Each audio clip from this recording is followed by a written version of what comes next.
What up, what up, what up, what up, what up? It's your boy T. Sweating like a slave in his car. See what I'm saying? It's a little hot.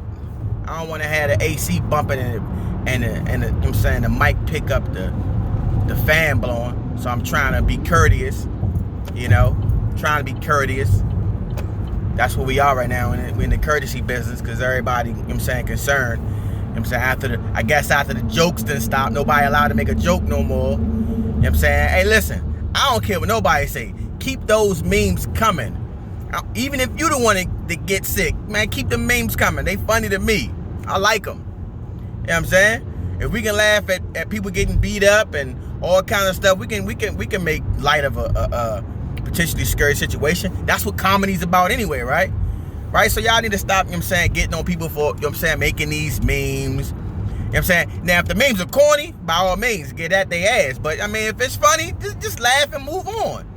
That's because somebody crack a joke don't mean they'll take it serious. You know what I'm saying? We go to funerals and still, you know what I'm saying, crack a joke. What, you supposed to cry the whole time? Come on. Come on. Hey, listen. In life, you know what I'm saying, you're going to live and you're going to die. You know what I'm saying? It's about what you're going to do in between the living and the dying.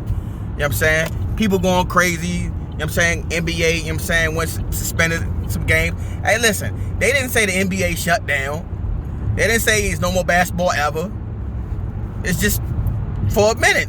We trying to, you know what I'm saying, to maintain it so it don't get spread. So we can, you know what I'm saying, get over it and move on with life.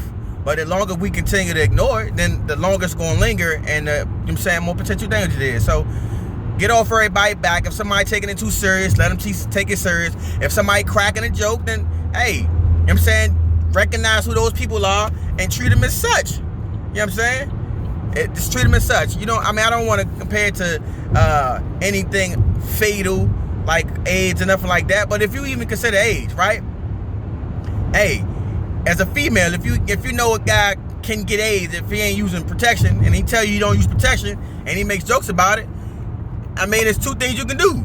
Either you could have sex with him and risk it yourself, or you can protect yourself by not even being around that dude. Don't even give him none. Don't even hang around him. Like, yeah, this dude might get it. But anyway, I ain't here for all the serious stuff. I'm here for, you know what I'm saying, for the other stuff. Y'all can go to CNN or ABC or all any other, you know what I'm saying, what it never zaps, whatever it is. I'm on my way to work. I ain't trying to think about none of that because I got a whole lot of that to worry about when I get in there. Safety precautions, making sure that, you know what I'm saying, everything is sanitized and we are following guidelines to make sure that everybody, whether it be the employee or the consumer, you know what I'm saying, their safety is at the utmost. So therefore, I don't want to talk about that. I want to, listen, so somebody just hit my line and said, J Electronica album finally dropped. They said that they heard that I was talking about, not dissing, I was never dissing him. He's giving me no reason to diss him or like him, and that's been my whole point. So he dropped the album, and I don't like it. I'm not saying it, listen, and for the record, there's a lot of rappers who can rap better than me. Don't mean I like their material. You know what I'm saying? There's people who I know I can out-rap who make better songs than me. They make hits. They make stuff that make people like, oh yeah, this is my joint. That's part of the game, right? So, I mean, if J Electronica is your brand of mayonnaise, then by all means, put it on your sandwich. You know, put it on your sandwich. It is hot. Can y'all see me sweating like shit? Sweating with a capital S, capital W, sweating. But anyway, W. That's how my boy said. Anyways, you know what I'm saying? Whew, it's hot. I'm mad, but I'm not mad. I'm mad at myself. I'm not mad at anybody but myself because we weren't able to give y'all an official episode this week. Not yet. We might get a good one in at the end of the night, but it'll be posted late Friday, so we probably have to consider that a Saturday technically if the date's stamped. But if you're a person like me, unless, you know what I'm saying, the sun don't come up when you still up, it's still Friday. So whether it's 2 o'clock at night, it's still Friday night to me. You feel me? But yeah, man. What we got going on? I got something big tomorrow. Nothing major. Y'all don't give a goddamn. I'm doing my first family pictures tomorrow. I'm excited. I haven't done family pictures since I was part of somebody else's family. Since I was, in my mama's household with my little sister. You know what I'm saying? I haven't had a updated picture, you know what I'm saying? And I need it. You know why? Because I got an old school family. And if you got an old school family, what you still got on, you got an aunt somewhere that still got your family picture from when you was like 10 years old. And I was number one, I'm not cute now. So imagine if you think I'm cute now and I know I'm not cute now. Imagine me at 10. Imagine this person at 10 years old. I was an ugly baby. I was an ugly little boy. You know what I'm saying? I had to be funny because I was ugly. I had to know how to fight because I was ugly. I had to know how to do other things, if you get what I'm saying, because I was ugly. And I'm okay with that. I acted accordingly. And that's all good. Listen, there's nothing wrong with being ugly. There's nothing wrong with being cute. But if you ugly, you have a responsibility to act accordingly. I acted accordingly. I wasn't running around doing cute boy stuff. You know what I'm saying? I wasn't, you know what I'm saying, curving people. Now I might ignore you, but but whatever. You had to be uglier than me. Now as an adult, I don't really call people ugly as inside. You can be very unattractive, but ugly is on the inside, because I know some beautiful people who won't be on the cover of Vogue, and I'd rather be around those people than some of these people who are just ugly inside. But anyways, I say that to say the last picture we had as a family picture, it was back in the day. If you were 80s baby or younger, you know about not going to the barbershop but still having a haircut. The meaning, you know what I'm saying, somebody from the household had a pair of clippers. It should have been against the law, but they had clippers. You know what I'm saying? So what means is, listen, if you are cutting your kid's hair, right? You don't have a license. You really don't have that much skill. All you have is some clippers and a guard. Just use that guard. Don't get fancy. Don't try to do no extra stuff. You know what I'm saying? Because unfortunately, now a couple of my friends, people in the neighborhood, you can tell that they have moms trying to hold down the fort.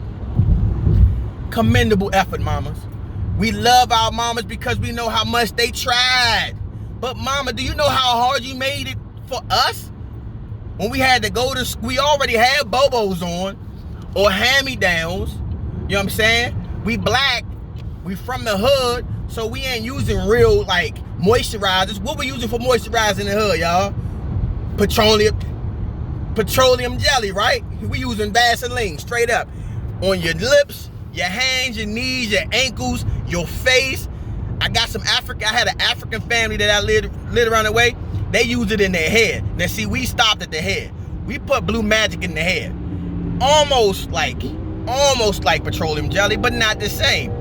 My African brothers, my Nigerian boys, I swear to goodness, we was in elementary school and all them motherfuckers was 6 feet tall. Like, god damn. But yeah, seriously though, all of them used to use Vaseline all over. You know what I'm saying? You just come into school with a tub of it and you just shared that shit. But anyways, the haircut would be as the bowl cut. That is not a stylish look. Mamas don't know how to fade, but they want to get a boy a fade. They see the kids looking clean with the fades, and they want their sons to have a fade. And they get step one down, where they get you to the number one. They get you right, get you real right with the number one. Number one be all good, and then they get gangster. They get a little bit of courage, because she probably had a little E&J in that Popeye's cup with a little bit of Coca-Cola or Pepsi. If you hood, it's Coca-Cola. Pepsi came along later. I know the hood mamas drank the E&J with the Coca-Cola, or they had a Mercedes malt lick. They had something. So they got a little fancy, and they start hitting you with the zero around the edge. And realize after they didn't cut the bottom half of your head off, damn, I don't know how to fade. I don't want to make it worse. You can't make it worse. You can't make it worse. You better off just trying to fade it after that point, because you done already screwed them. You know what's even worse? It's when your mama didn't even cut you to a number one. When your mama would just straight go for the fade off when you already like cropped up to like a number 2 or 3, and then wrap you around. She hit you with the mean and then got the nerve to send you to take pictures with that shit. Whoo! Bad business. You know what I'm saying? Hey, don't think your mama don't love you if she do that to you. She still love you. But you know what I'm saying, your family members gonna have that evidence on you for the rest of your life. Sorry. I try my best to protect my son from, you know what I'm saying, the setups. You know what I'm saying? You know, but at some point it's gonna happen. Because sometimes you might be a victim of the circumstance where like the time says, hey, this is cool. And then fast forward 15, 20 years and you look at your pictures like, yo, what happened here? And it's hard to explain, like, that was the thing at the time. You know what I'm saying?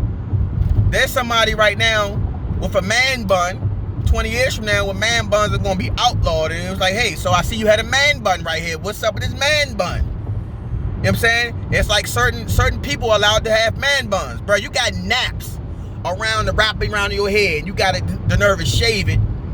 So you got naps. And then a nappy bush. And you got a nerve to put it in a man bush. You didn't bund up your cush bush. Not cool. Anyways, I had one of those pictures. And I'm thinking I done collected all of these pictures. All of them. Man, do you know my aunts glued the pictures to their refrigerator? Like, so they knew what was going on. And I suspect that it wasn't my aunts that did it. I suspect that my cousins saw the pictures, knowing how I'm rocking, I'm taking these pictures down. And they glued it on their mother refrigerator so I couldn't do it. That's what I think happened. I mean, at the end of the day, it ain't stopped me from, you know what I'm saying, getting what I needed to get when it was time for me to get it, if you know what I mean. But you know, at the end of the day, you know, it's all love. I mean, it's a haircut, right? Unless it takes you a long time to grow your stuff back. You know, I'm a person who I don't even like my haircut. I do it now. I have no choice because I'm rocking a low cut, as you see. But y'all know I come from the lot. I'm a dreadhead at heart, so I'd rather just have head locks on my head all day long. But you know what I'm saying, life sometimes has other plans for you, and they're like, nah, bro, it's time for you to cut that. Time for you to cut it for we cut it for you. So I was like, all right, I'm gonna go ahead and knock it out. I mean, I've had mostly positive results. Every now and then it's a struggle, but it's all good. I mean, we can't win every game. Nobody goes 18-0. 82-0. What was I talking? I was getting football and basketball mixed up. You'd have to go 19-0, I think. 19-0, right? Yeah, because you got to win 16 games plus the three postseason games in football.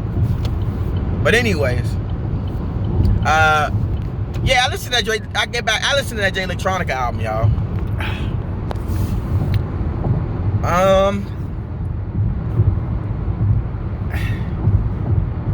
I'll listen to it again. But I mean, to be fair, I'm just not a Jay Electronica fan to begin with. He can rap.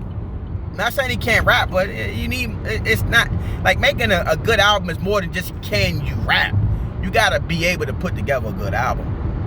And the person that told me that his album was out, they said, yo, Jay Electronica's album out, and Jay-Z is all over the album.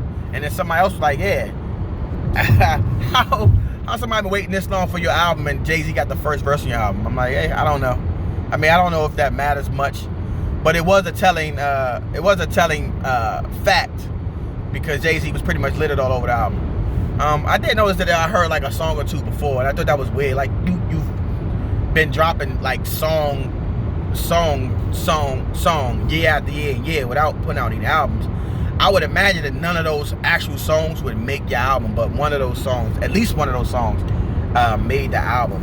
I think it was Shiny Suit Theory with Hove and The Dream. I believe that made the album. I can't remember who else was featured on that song, but yeah, that was on the album. Like lyrical content, A1. I don't know. I just be expecting more. I don't know. I be expecting more. Like I feel like the rappers that I guess represent like an older time, a previous time, not this new age song and hit making genre, or if you want to call it rap. Not disrespecting, just saying people want to give sub-genre names and everything nowadays. Still rap, if you rapping, it's rapping. But anyways, I just feel like you can tell that the formulas have been abandoned. Like the people who hold true to that you know what I'm saying, quote unquote golden era of rap, where they putting albums together and it's like, oh, you gotta have this song, you gotta have that song, and you gotta have a feature, you gotta have this producer, that producer. And now it's weird because now some of these artists from that time are putting out albums and they're doing it and not even using that formula. And it's like they're completely abandoning the formula as far as what you need to have on the album to make a good album.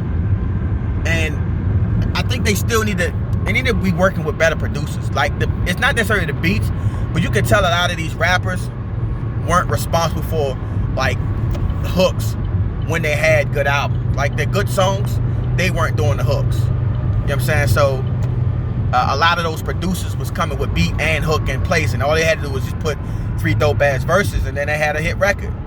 So it's like now it's like you giving them a dope beat and hoping that they can make a dope, you know what I'm saying, a hook and verse. And it's like some of these guys just aren't meant for the hook work. As dope as they are with a 16, they just not go with the hook work. I mean, you can go down a line of artists who just didn't have their own hooks. Like they clearly, if you can think of an artist who had a big name producer on the record, the producer probably came with the beat and the hook. You know what I'm saying? So, and that's all of them. Nobody's excluded from that. Every rapper, they got somebody bringing the hook work with them. So, I think that part of the game is missing from a lot of these veteran. That's what I'll call them. I won't say older. I say a lot of these veteran rappers. Like the hook work is definitely lacking. You know what I'm saying? It's like you can tell when they trying. So it's like, it's alright. It's like now it's like let's get this hook over with so we can get back to hearing these verses. You know what I'm saying? Jadakiss just dropped his he pushed it back. Cause I was like, I know I'm not tripping. He said the album was coming, but apparently he had pushed it back a week or two. He said a week, but it felt like it was 2 weeks that Jada pushed the Ignatius album back. And I like the fact that he definitely dedicated the work to Ice Pick. So a lot of people talk about Ice Pick, especially from Rough Riders, about like his A&R work and all this other stuff. I'm gonna tell you what I like about Ice Pick. Like the Golden Era, you had an album, you had like skits on the album, and Rough Riders by far was collectively had the best skits. Now some people like Rock had Pain in the Ass, talking mafioso, and that was cool. Redman was always good for a hook. Buster was good for not a hook, a skit, but the skits that came with a Rough Rider album, pretty much regardless of who the artist was, whether it was X, Eve, or even Drake. Drake had one skit where it was like where he was supposed to be like some handicapped dude looking for him that was in a wheelchair, and they was just going back and forth frying each other. That was a good one. But I know a lot of y'all didn't. A lot of people. Drag went gold though, so he sold some records. But you know what I'm saying, it was like that was his only album that he really dropped because he didn't put out another album. What was interesting about Drag that I don't know, now people know this, Drag actually has a stuttering problem. Like he stutters really badly. So it's interesting to know that, you know, when he raps, he can rap without stuttering. I guess because if he knows what he's saying, it's a lot easier for him. I wonder how difficult it is for him to record with a stuttering problem. But yeah, he has a really bad stuttering problem. So that's cool to see that he could put out, you know what I'm saying, dope music. In my opinion, he put out dope music. Well, some dope music. I feel like a lot of people looked at Drag On like they looked at like Memphis Bleak a lot of times, where they put him in that box where it's like you wouldn't be here if it wasn't for this person. But I mean, people don't realize how vital their roles are to the success of the people who are like the. I'm saying, like, listen, yeah, Memphis Bleek didn't make anybody. He didn't make Hove, but I'm pretty sure. I'm saying Hove is further along by having Memphis Bleek in his corner. You know, because I'm saying you need somebody who's comfortable knowing their role. Like, a role player is key to any team. And I thought Drag was a key role player in the Rough Rider success like Memphis Bleek was. But anyway, his Opposite of H2O was a dope album. You know, it's like, but yeah, recipes to Ice Pick. Shout out to Jadakiss. He finally got a record with Push. They just dropped a single for that joint, the video and everything. He was on the Breakfast Club talking about it. I thought the video would be more cinematic than it was, the way he talked about it. But I mean, it was cool. I mean, it's two lyricists. So how crazy do you really expect the video for those two guys to be anyway? But hey, listen, I told you I was gonna give you some content. It's just me running my mouth a little bit. But hopefully you guys stay tuned and get ready for the actual episode, next episode when it drop. You know what I'm saying? You on the ride up. It's your boy.